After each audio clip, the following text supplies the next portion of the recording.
Everyone thinks he is a weak, pathetic loser because he can only appraise items, but he gets trained by the strongest sage in the world. Ein is a useless loser who serves as the luggage carrier for two adventurers. While the playboy swordsman and the TikTok thought wizard fight a giant monster rat, he just stays behind and waits for his chance. The adventurers finish the rat soon, and then tell Ein that it is his turn to find something valuable in the corpse. They treat him like because of his job class appraiser, and Ein can't even complain because he knows that they are right.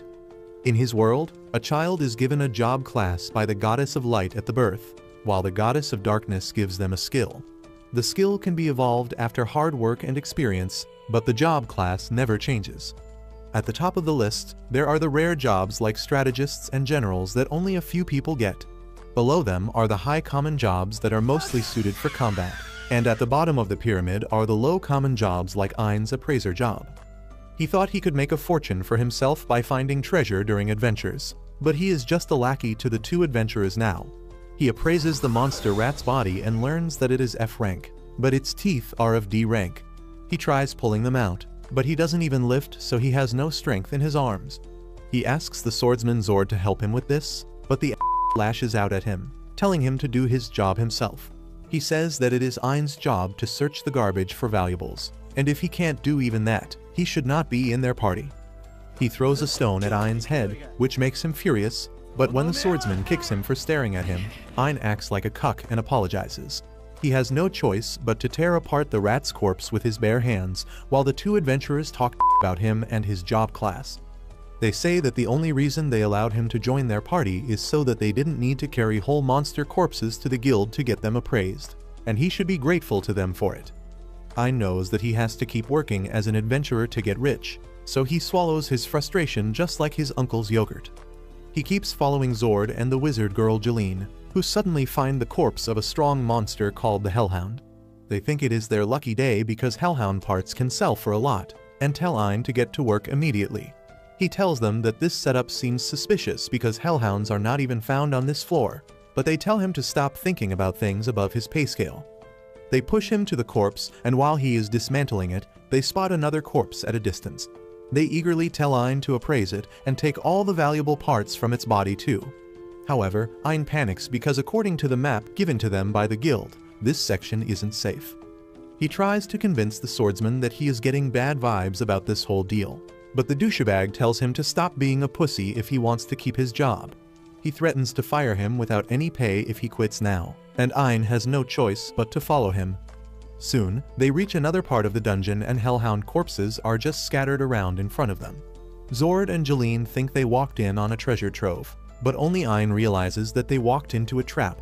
He asks them to think about the situation carefully, because if it was an adventurer who killed these hellhounds, they would have taken the valuable materials already. Unfortunately, the small dick energy Zord can't understand logic, and he tells Ein to shut up. Suddenly, Ein points towards a horde of hellhounds coming towards them, and everyone freezes because of fear. Ein sees the blood on the jaws of the hellhounds and realizes that the dead hellhounds were victims of a gang war. The two adventurers shit their pants because they can't even defeat a single hellhound, and they can't even outrun them. Zord suddenly gets an idea and tells Jeline that they should use Ein as a decoy.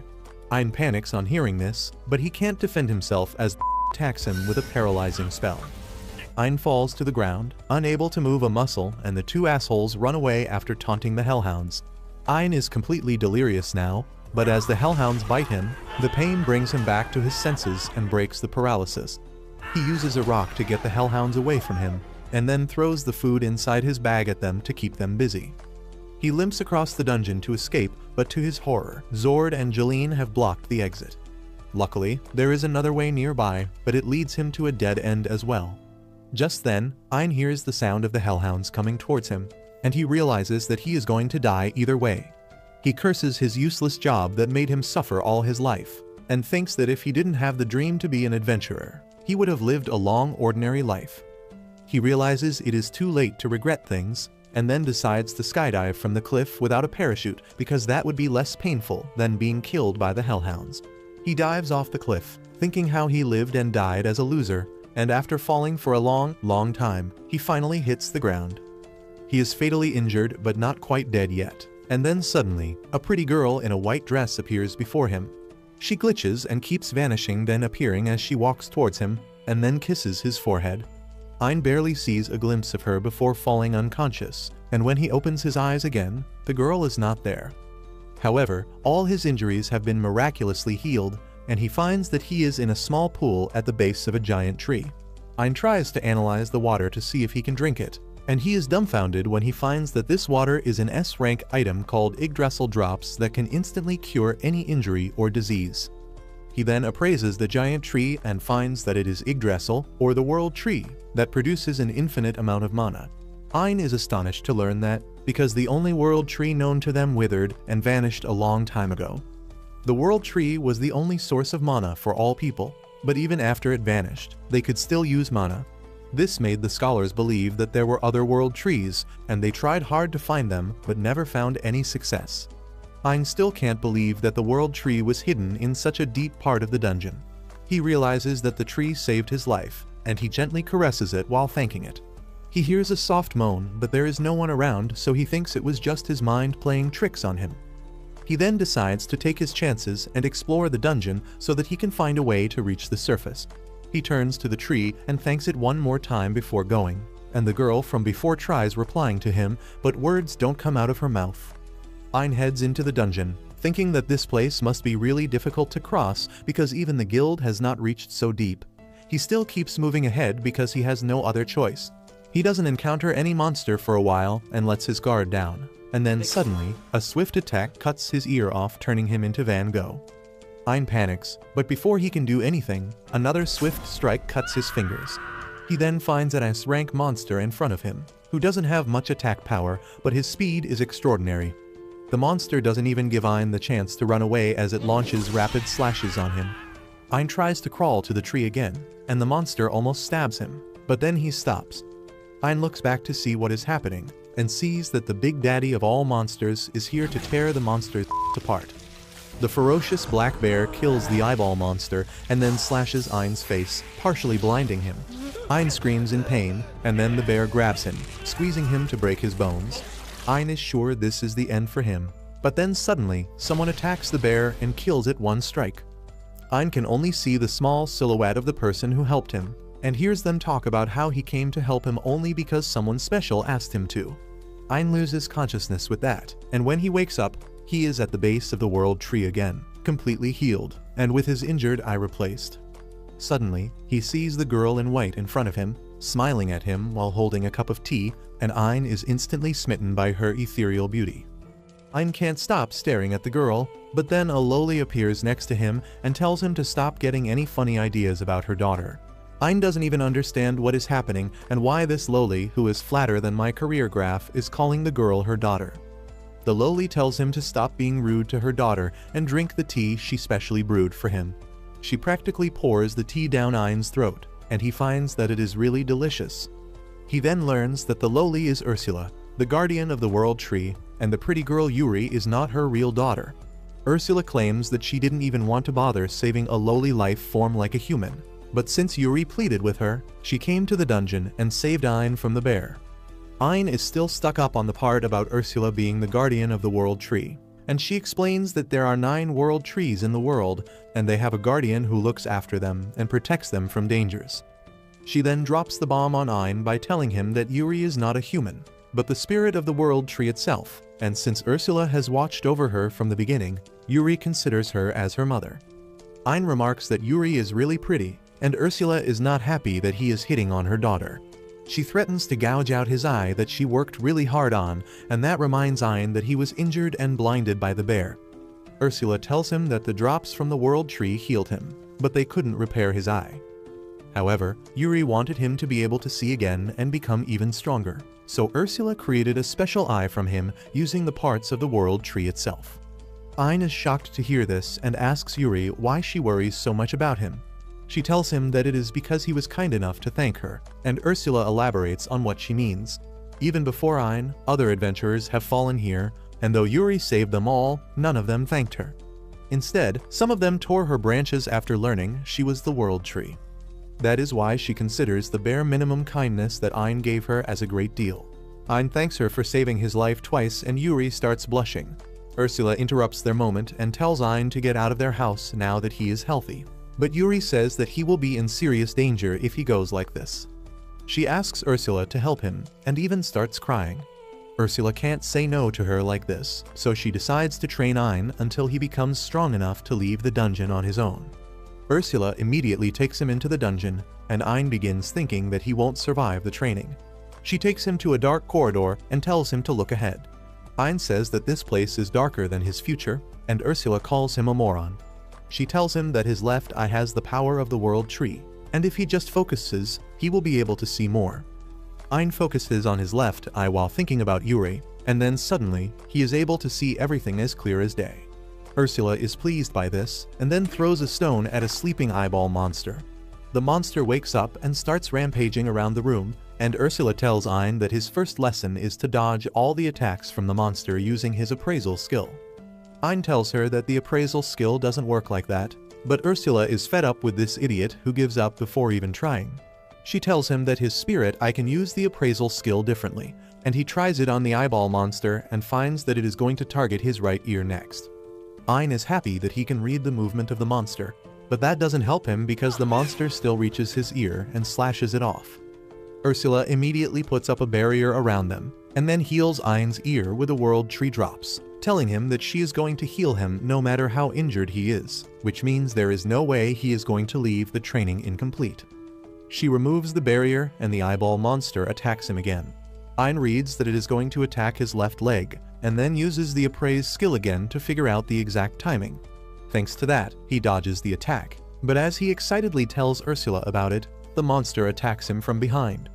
She tells him to stop getting carried away just because he succeeded once, and he realizes she is right. He trains to dodge the monster's attack for 1 whole week, and now he can analyze the location and the timing of the attack at the same time. He is able to dodge all the attacks, but every time he gets cocky about this, the eyeball monster catches him off guard and attacks him. Ursula heals him as always, and then says that he has passed the first training, and now it is time for part 2. She tells him that he needs to defeat the eyeball bat now, and Ein says that his job class is not suitable for combat. Ursula tells him to stop being a whiny bitch, and then gives him a branch of the world tree that Yuri snapped herself so that he can use it as a weapon. She tells Ein to use it well and defeat the enemy with it.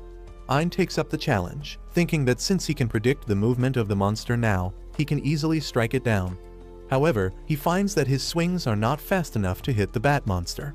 He asks Ursula to give him some tips, and she tells him to figure it out using the spirit eye. Ein decides to focus fully on the trajectory of the monster, and then suddenly, he is able to use an advanced version of his appraisal skill. When he uses the super appraise skill, he can see the trajectory of the monster in slow motion. He uses this chance to land a counterattack, and with just one hit, he smashes the monster into the ground.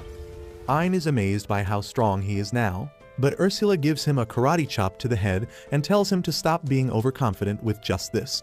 She gives him his next task, which is to defeat all the eyeball bat monsters on this floor, and Ein manages to do it sooner than Ursula expected. She tells him that it is time for his next lesson now, and that involves appraising the abilities of the eyeball monster and making them his own. Ein says that is not even possible, but Ursula tells him that it is impossible for humans, but with the spirit eye, he can do it. Ein decides to try it, and after staring at the monster for a while, he suddenly obtains its super acceleration skill. His head feels like bursting because of all the new information, and then Ursula tells him to try the skill. Ein takes a crouching start and then runs like my dad after my birth, but his muscles rip apart because they are not meant to handle that level of stress. He falls to the ground, and Ursula heals him with the world tree drops. She tells him to keep running till he drops, and she will heal him. His muscles will become stronger each time, and by doing this hundreds of times, he will have a body that can endure anything. After a few days, his body becomes much stronger, and for his next lesson, Ursula tells him that she will let him appraise her skills even though she really doesn't want to. Ein asks her about the skill, and Ursula hits him with a fireball without warning. She tells him that the ability she is teaching him is to cast magic without chanting spells, and tells him to appraise her ability in the short time she shoots a fireball at him. Ein can't do it and gets roasted medium well instead, so Ursula just heals him and then shoots him again. After a while, Ein learns how to cast fireballs without chanting a spell, but he collapses quickly because he doesn't have enough mana. Luckily, the world tree drops from Yuri refill his mana quickly and even increase his mana capacity. Ein keeps up at his training for about half a month, and he is able to cast hundreds of fireballs at once and also use intermediate magic. Ursula tells him that he is finally strong enough to explore the dungeon on his own, but before that, she wants to conduct a final test. She takes him to fight a death bear, and Ein gets nervous because of his past trauma. Ursula tells him to be more confident because he has trained hard to become strong, and then pushes him in front of the bear. Ein shoots it with fireballs, but he is a stormtrooper at heart, and none of his attacks hit. Luckily, the smoke acts as a distraction, and Ein uses the super speed skill to reach behind the bear. It tries attacking him, but Ein uses the super appraisal skill to see things in slow motion, and then shoots a powerful wind spell at the bear. He then shoots fireballs at the bear without stopping, hitting some and missing some, but in the end, he manages to knock down the S-rank monster. He then appraises the death bear's abilities and absorbs the S+ rank skill Steel Cutter that gives extraordinary durability and piercing power to his attacks. While he is recovering from the headache after absorbing the skill, Ursula tells him that he has completed his training, and now he is ready to climb up the dungeon by himself. She then takes him back to the World Tree, and tells him to be grateful because she is going to give him a final gift before he goes. The gift is the remaining spirit core of the World Tree, and Ein says that he can't take it because it is really valuable. Ursula tells him that they are just loaning the power to him, because once he dies, the core will automatically return to the World Tree. She uses her magic power to fuse the spirit core with Ein's prosthetic eye, but he doesn't feel any difference. The old lowly tells him that it will take a moron like him a lot of time to understand the true power of the enhanced prosthetic eye. Ein then turns towards Yuri to thank her, but she is nowhere to be seen. He asks where is she, and Yuri replies to him from within his prosthetic eye before manifesting in her human form.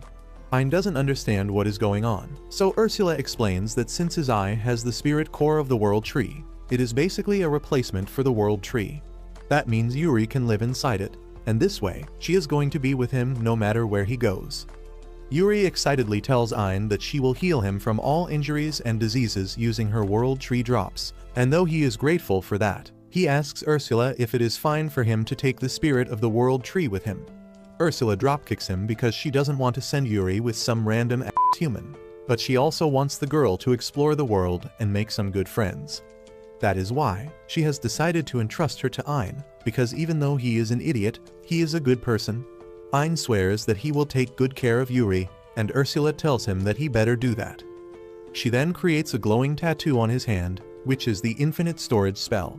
After that, she pulls out a spirit sword she created from the raw materials Yuri gave her and tells Ein to put it in his storage. Before he can do that, Ursula stabs his normal and then makes him swallow a magic stone so that it can replace his injured eye. Ein asks her what the hell did she just do, and she explains that his right eye is now replaced with the sage stone that will link their minds. Using that, they can communicate with each other anytime, and Ursula can watch everything Ein is seeing. She tells him that if she finds him getting too close to her daughter or beating it to her, she will find him and kill him. After that, Ein asks Yuri if she has any special plans once they reach the surface, and she says that she wants to meet her sisters. Ursula explains that originally there was just one giant world tree, but it got separated into 9 parts, and Yuri is just one of them. The rest of the world trees are her sisters, and Ein promises that they will travel all over the world to meet them. With that, he finally starts his journey, and Ursula keeps telling him about which route to take and which monsters he will face. Ein finds that defeating S-rank monsters is much easier now, and he doesn't even get a headache on absorbing their abilities because Yuri heals it instantly. Soon, he reaches the boss room, and Ursula tells him that unless he defeats the boss, the path to other floors won't open. Ein is not sure about it because the boss monster is going to be much stronger than anything else he has faced. But Yuri and Ursula tell him to have faith in himself. Motivated by their words, Ein enters the boss room and finds the dungeon core in front of him. Suddenly, a summoning circle appears on the ground, and from that emerges a giant stone golem. Ein tells Yuri to get back inside his eye, and then rushes towards the golem. He avoids the first attack easily, but then the golem throws a powerful punch at him. Ein uses another one of his acquired skills to turn his hands as hard as steel, but the effect of the punch rips apart his leg muscles. Yuri heals him on the spot, And then he uses the dissolving poison skill he got from killing a giant snake to melt the golem's hand. That makes the golem really furious, and it begins to recklessly attack Ein, who somehow escapes from its rampage and hides behind some rocks. He realizes that he can't get close to the golem now, but then Ursula tells him to use the ultimate spell she taught him because he has enough mana for that now. Ein decides to act on her advice and immediately uses the ultimate magic Nova Strike on the golem, hitting it with the power of a meteorite and melting its body. He can't believe that he can do this now, and then Yuri comes outside his body and starts healing him. Ein holds her hands as he thanks her, and Yuri starts blushing. That doesn't sit well with Ursula, who tells him to focus on appraising the golem's remains. Ein appraises the golem's body and gets some high-level defensive and offensive abilities. Ursula tells him that he can also appraise the dungeon core, and Ein is not certain if that will be safe. Just then, Ursula teleports near him and appraises the dungeon core for him. She finds that it is similar to the spirit core of the world tree, and uses it to strengthen Ein's prosthetic eye. She tells him that he can defeat more dungeon bosses and use the core to improve the power of his spirit eye, and that will make him even stronger. With that, the three of them exit the boss room, and the doors close after them. Ursula says that since the dungeon core has vanished, the dungeon is effectively sealed off now. That means the path to the world tree has been shut down, and even the hole through with Ein fell must have been sealed. She says that now no one can reach the world tree, and that means she doesn't have to stay behind to protect it. She decides to come along with Yuri and Ein, and soon they reach the surface. Meanwhile, in a bar in the city, the swordsman Zord is out drinking with some fellow adventurers. He tells them the story of how his party was surrounded by hellhounds in the dungeon, and they didn't think they would make it out alive. But then he twists the facts and says that it was Ein who decided to sacrifice himself to save others. He begins acting like he is deeply grateful to Ein to get some sympathy from other adventurers. But as he sees Ein standing behind him, he spits out his drink. Zord asks him how the hell is he still alive, and when Ein tells him that he simply defeated the monsters, he refuses to believe that. The other adventurers tell Zord that he should be happy because his savior is alive, but Ein tells them that he was lying just now. He reveals that Zord and Jeline paralyzed him with magic and left him to die at the hands of the monsters. This makes all the adventurers furious, and they start throwing anything they can grab at Zord. However, Ein stops them, because despite everything, Zord was the only person who took him in his party. He thanks the asshole for everything and then walks away, surprising everyone in the inn because his personality has done a 180. After that, Ein, Yuri and Ursula begin to explore different dungeons, defeating the boss monsters and absorbing the dungeon core. They keep looking for the world tree inside those dungeons, but even after a couple months, they can't find anything. As they are returning from one such dungeon trip, they hear some screams and immediately rush to the scene to find some monsters attacking a carriage. Ein quickly kills the monsters and absorbs their abilities, while Yuri and Ursula heal the injured soldiers. Ein then goes to check on a pink-haired girl in the carriage, who falls in love with him at first sight and clings to him, calling him the hero. Ein is confused and embarrassed by this, but then he learns that the girl is Claudia, the third princess of the kingdom, and the man with her is Jasper, the leader of the merchant guild. The princess invites Ein and his group to her palace to thank them, and after that, she gets ready to pounce on him. However, Yuri gets in between them and declares that she is Ein's wife. Ein is shocked to hear that, but the greater shock comes when Claudia casually says that she is happy to become his second wife. As the two girls fight over that topic, the merchant Jasper comes to Ein and says that he should marry him instead. Ein freaks out at this because he never thought he would be equally attractive to men and women, but Jasper says that he has some special reason for that. He then leads Ein and others to his treasury, explaining that he likes to collect valuable gemstones, and Ein's left eye is a spirit core, the most valuable of them all. Ein is shocked to learn that Jasper has found out his secret, and then the merchant tells him the legend about the original world tree exhausting all its power to seal the demon lord and then vanishing from the earth. He says that he has been looking for its spirit core for years, and now that he has found it, he wants to keep it with him forever. Ein wants to refuse him because he is straighter than a ruler, but Ursula tells him that Jasper has money and also information about the world tree, so he can use his help to find other world trees. Ein reluctantly agrees to get close to him, but says that they will only be friends in the beginning. Jasper has no problem with that, and he tells Ein that one day he will surely be a proud member of his harem. If you liked this video, please consider subscribing and watch the video on your screen next.